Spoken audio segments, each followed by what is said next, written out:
want to welcome everyone to the April meeting of the Audit Committee.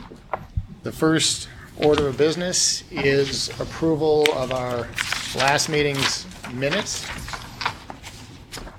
Are there any comments, suggestions, changes? Hearing none, can I have a motion to approve the minutes? Roman? Second? Beryl? Thank you.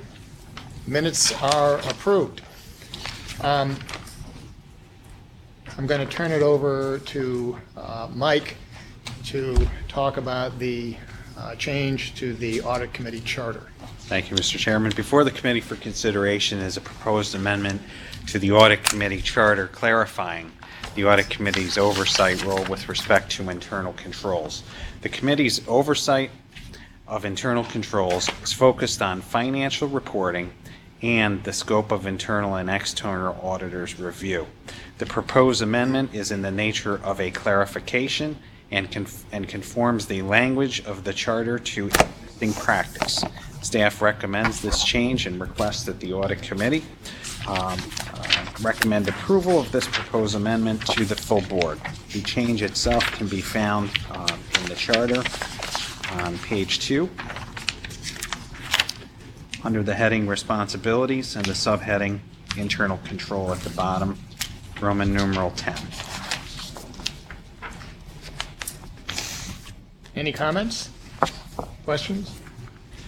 Can I have a motion to recommend approval to the full board to approve the change to the charter? Roman, thank you. Second. Beryl, thank you. Any objections? Motion is approved. Karen?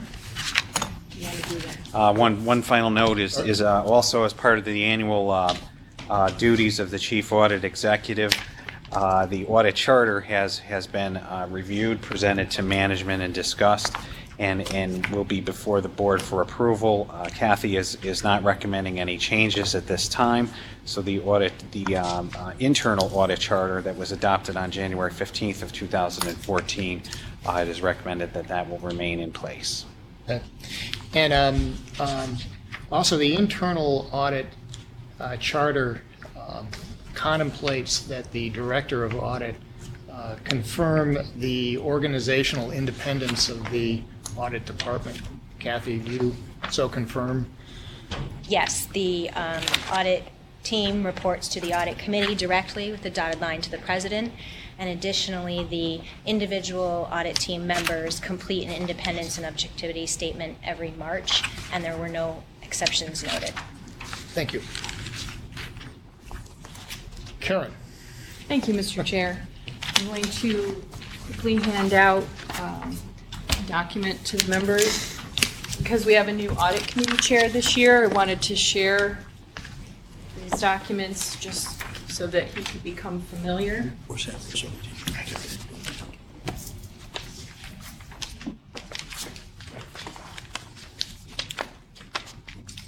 Remaining members of the audit committee have been on the committee in the past and have probably seen this document. It's probably repetitive. But I just want to make sure everybody is looking at the same document as I go through it and explain it today. My discussion will be on the entire internal control program. I won't specifically speak to the financial controls because our program is an overall program. As the committee is aware, in 1987, the Internal Control Act was made law, and it was updated and made permanent in 1999. And basically, the law states that management is responsible to establish and maintain a system of internal control. We've done that here at DASNY, and we have a very, very robust program. I'm very comfortable with the internal control program that we have in place. The Internal Control Act applies to all state agencies and public authorities. And on an annual basis, we complete an internal control certification. It's required by the Internal Control Act, and an assessment of the effectiveness of the internal control structure is required by the public authorities Accountability Act of 2005 and the Public Authorities Reform Act of 2009. Since the 2010-11 fiscal year, we submit our annual statement to the authority's budget office. Prior to that, we submitted to the Division of the Budget. State agencies continue to submit their certifications to the Division of the Budget by April 30th. Public authorities now submit to the authority's budget office by June 30th of each year. As the authority's budget office has not prescribed a format for that assessment to be in, we continue to use the Division of the Budget form. It's a very robust form. I feel that it's very complete. We've discussed this with management, the audit committee, and they felt very comfortable continuing to use the same format that we've completed in the past. The documents that I handed out to you today, the very first page is the certification page that is signed by the head of each agency and authority. Because Gerard was very, very new last year, Mike Corrigan signed the certification for him. Paul had left, Gerard had started, and Mike felt comfortable signing. The next 17 pages are the narrative document that we complete. You will, as you go through the document, should you choose to read through it, there are 6 specific areas that the Division of the Budget provides for us to answer, to fill in our narrative with regard to. One of those sections specifically relates to the internal audit department, and I work with Kathy to make sure that we complete that annually. And then there are 3 attachments to that document that we submit on an annual basis to the authority's budget office. Just as informational for the committee, I have looked at other public authorities, and it's very interesting what you find out there. Not everyone chooses to complete the Division of the Budget form. I only found one other authority that did that, but it was an older version. It was not current. Some public authorities simply do a 1-page statement. So until such time as the authority's budget office prescribes what each agency or each authority should provide, I think we're probably a little bit ahead of the curve, and I think we're doing our due diligence by completing the form that we complete. I think it's a good idea to continue to do that. All the state agencies have to fill that out. The nice thing for us is ours is submitted as part of the annual package to the authority's budget office, so we have until June 30th. That gives us a little bit more time. In addition, to support the internal control certification that the president signs, we ask our management employees to sign certifications to support his signature. Each management employee that signs a certification has that certification tailored to their job duties and responsibilities. So I've given you an example in your packet. The most comprehensive certification that is filled out on an annual basis is the vice president's. The president wouldn't fill one out because he's signing the internal control certification. So I gave you a copy of the vice president's certification from last year. If you have any questions about that, I'd be happy to answer them now or later. In addition to the internal control certification, it looks like that. Got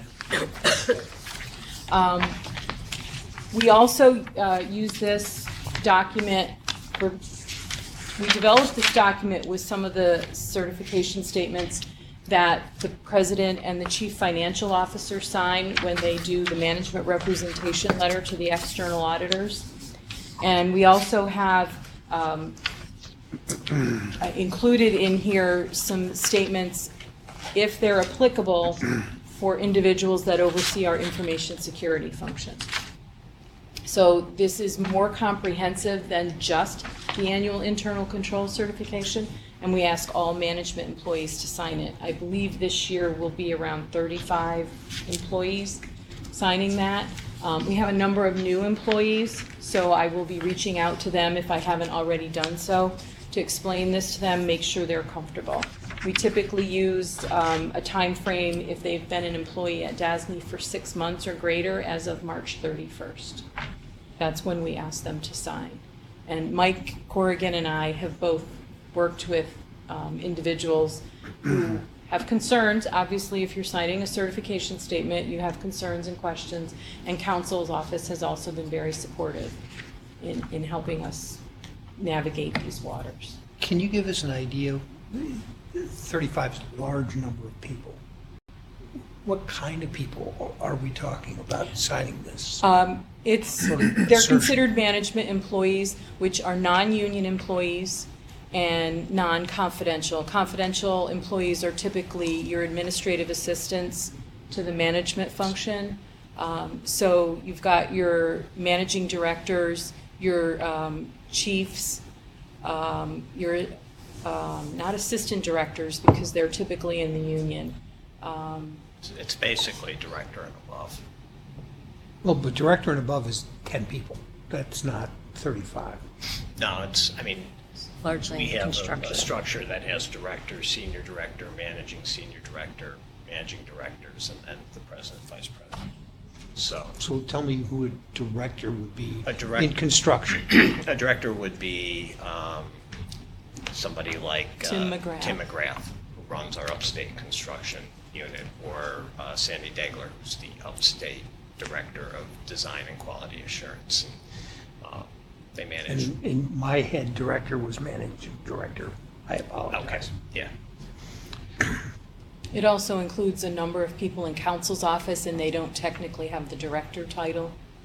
General counsel, managing general counsel, assistant general counsel. But when I think of internal controls, I think about things largely related to procurement, because that's where my upbringing was. But you know, it's separation of duties, it's those kind of concepts. And so the certification couldn't come from those separated duties folks, it's from their supervisor. Generally speaking. In lawyer's office, there are none. Yes, that is true. And that's why each certification is tailored to the individual. And also, for example, I'll use counsel's office. We have associate counsels, we have managing general counsels, we have general counsel. So if we have an associate counsel, their supervisor, assistant, an assistant counsel would be supervised by a managing general counsel. So that managing general counsel would include all the certifications for subordinates at their level. And then the general counsel would include all of the certifications for the subordinates from the managing general counsel down. Construction has the most robust grouping, obviously, because they're the largest division that we have. So Steve Curro's certification would be the most comprehensive in the construction division. Mike Cusack's would be the most comprehensive in counsel's office. Mike Corrigan has the most comprehensive overall. That part I get completely. It's the lower level that I didn't understand. Okay, thank you. You're welcome. Any other questions on those? I'm working on those now. And I will be meeting with the new individuals who will be asked to sign this year to make sure that they're comfortable. Has the realignment resulted in expanding the group in any way? No, it really hasn't, because the only expansion, we had one or two, it's not a substantial increase. I want to say there's two that I can think of off the top of my head. Okay. We've had some retirements, so we have some new people. Sure. And we've had some positions that were vacant at 3/31/15 that are now filled. For example, Caprice is new, and her position was unfilled last year. So we have a little bit of that. And Karen, does anybody ever object? I mean, really, Oh, yes. really? We've had people, until they understand and get comfortable with what they're certifying to, yes, we've had objections. But we've overcome all of those. Okay. Because when you read the Internal Control Act, management is responsible for the internal control program. Management owns it, not me, not the board, not the audit committee. Got it. Okay? Thank you. You're welcome. So for the record, our certificate reports that we are fully compliant. Well, this is last year's. This is last year. As an example. This year's I am currently working on, and we will submit that in June. I do not anticipate any changes to the certification this year. Okay. The Division of the Budget has not released it as of today, which, we're already 12 days into April, so I expect they'll be getting it out very, very soon. But no change, I made some calls and no changes are anticipated, so I'm working on the document as it is, and we anticipate no changes to our certification status. Good.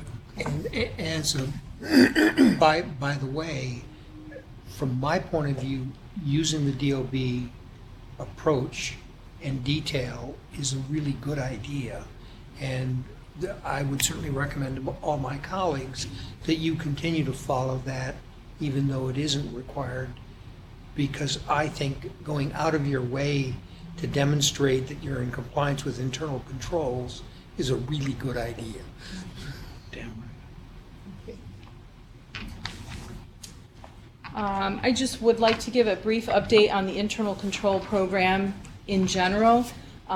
Currently, we're reviewing and updating previously completed control self-assessments. We've discussed those in the past. The third document in your packet, it looks like this. This gives you a list of all the control self-assessments that have been completed to date. The document also lists the activities, the risks, and the controls that were identified in each of those CSAs, and I'll explain that a little bit more in depth. And so it gives you a total number of risks and controls that we've identified through completion of the CSAs, and we're over 700 risks and over 1,800 controls have been identified through these documents. Now, when we complete the control self-assessments, we put together cross-functional teams to the various areas that have been identified that are listed on here. We look at the risks or the activities that go on in each of those areas. We identify risks to achievement of those activities, and then we list the controls that we have in place to mitigate those risks. We also may identify weaknesses, and we list those as observations to be implemented by management. So they're assigned to management to be resolved. Okay, so we have some of the new, more recently completed CSAs. We have a few outstanding observations, but by and large, our observations roll pretty quickly. We want to identify and make sure that we're addressing those observations. And I continue to work closely with the functional units until those observations are completed. Kathy also uses those documents in her audit planning, so it's not a silo in the internal control function. We share those documents, and she uses those when she does her planning. As we have a lot of new staff, reviewing the previously completed CSAs, it has been an educational opportunity for a number of our new staff, particularly our CFO has embraced the control self-assessment process very much, and I'm very appreciative of her support. And it also gets the documents updated to make sure that they remain current. Some things don't change very much, but it's good, like you did today with the internal audit charter, it's good to just take a look and make sure that it's still current. And so that's what we're doing. And if there are changes that need to be made, especially with the restructuring that we're doing, we'll make those changes going forward. The internal control program also continues to coordinate with the internal audit function. We feel very much that it promotes a synergy between the two units. When we work together, I think it provides the authority with a much more sound organization. And lastly, the required internal control training, which it's a requirement of the Internal Control Act, is provided by the Governor's Office of Employee Relations, so we continue to complete their training on an annual basis, and we just recently completed the internal control training for 2016. That completes my report, Mr. Chair. Do you have any questions? Who is the training for? Who gets that? All employees. All employees. All employees, from the president all the way down, take that training. It's required by GORE, and it's required by the Internal Control Act that all state employees be trained on an annual basis. Mr. Chairman, may I offer a comment? Absolutely. That was a very comprehensive report. For those of us who, for years and years and years, have worried about internal controls, that was a very comprehensive report, very comforting. Thank you. Thank you, Mr. Conlon. Thank you. You're welcome.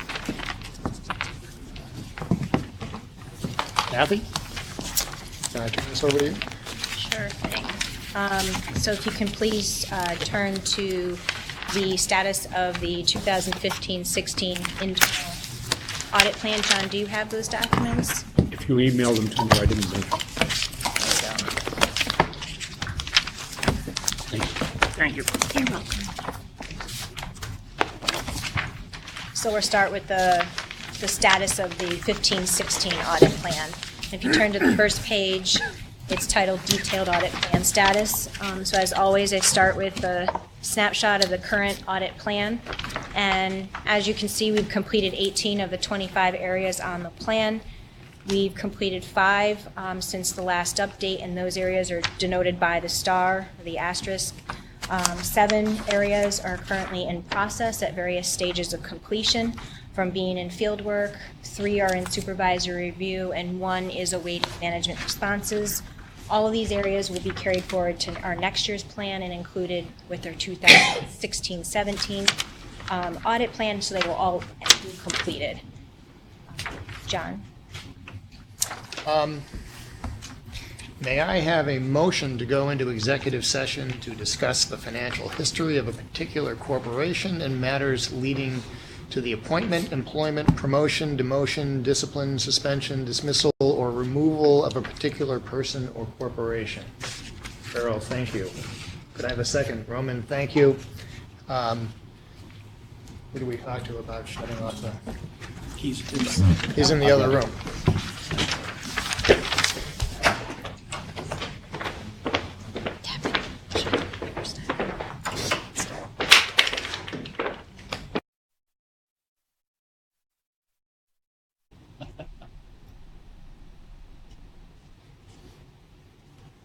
Okay, we are back in session. That the minutes reflect that no action was taken in executive session other than to return to public session. Kathy, we're going to talk about this year's plan. Yes.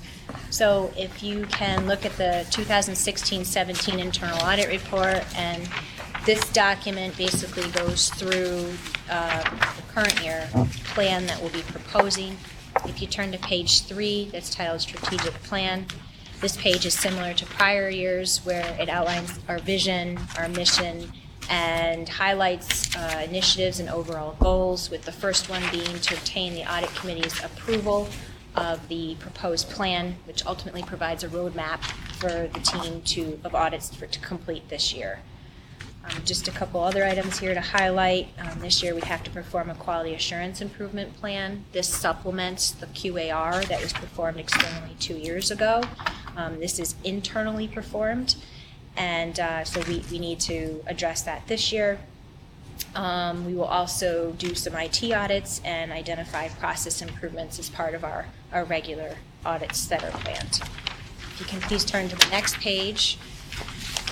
Page 4 is a repeat slide actually from our last meeting in November, but I thought it was important to include because it illustrates the 4 categories in our audit universe, and it highlights the resources we have available. The resources are coded or colored differently to reflect those individuals that are dedicated to construction versus process audits. So if you can please turn to page 5. Page 5 gets into a little bit more detail on those 4 areas and explaining how we're going to accomplish them. The first one being IT audits, and we'll be performing these in accordance with the 5-year plan that was approved and created last year and is sent to you in a recent update. We outsource these services, and we're waiting for a proposal to be received to complete this year's scope of work. The second area is construction project audits, where our goal is for 25% of our plan to be construction projects. Population that we consider are projects in excess of $10 million that are in the construction and design phases, and we also take into consideration client and location to make sure we have coverage across the state to the extent possible. We've identified 8 projects that I have highlighted here for you by client and location. The third area starts with our process audits. Our process audits are broken into 2 pieces. This first one being those that are performed annually regardless of our risk assessment. And these are the majority of them are done to comply with, to perform in accordance with compliance requirements. So if you can please turn to the next page, page 6. Goes into the fourth and the largest area in compiling our audit plan, and this is our process audits according to the annual risk assessment. So the third document that I provided to you, the appendix with the background documents, though that supports the risk assessment methodology used that is discussed on this page, that is the same process as last year. So that identifies the total functions that are highlighted here, and then they're consolidated into 31 areas to review that are at the moderate or higher level. And you can see that we have resources to cover approximately 21 of those areas, leaving 10 unsupported. So we are continually evaluating the need for additional resources to address these areas. And within that evaluation, we're taking into consideration other factors such as we are completing the higher moderates. We do have a new individual that we added to the team recently, and that person continues to get assimilated, as well as we're considering how to bring on some efficiencies to the team in the hopes that that would bring additional capacity. If you can please turn to page 7. Last year, the audit committee approved a 5-year plan. So pages 7 through 9 gives you a crosswalk between the 16-17 portion of that approved plan to the new proposed plan. The majority of the changes take into consideration and makes a priority those areas that were postponed from last year's plan. The column in the middle of this document that has different colors on it is the original plan from the 5-year approved plan, and those colors align with the different areas of assessed risk as outlined in the background documents. And then the farthest right column identifies those areas that we're proposing to be reviewed. This proposal was shared with management, and any feedback provided from them was also incorporated.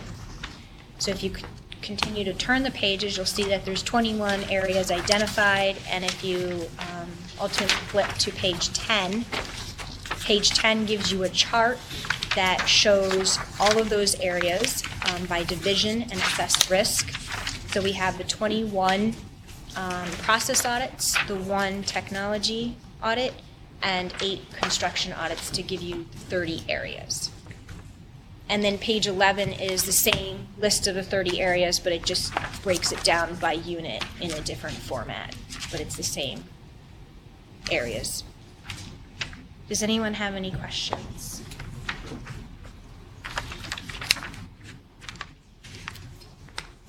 That's it. That's it? Thank you. Excellent report. Is there any further business for this committee? Hearing none, can I have a motion to adjourn? Carol, thank you. Second. Roman? We are adjourned.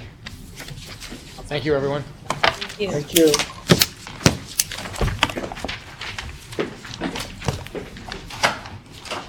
Page 15. Thanks for the water.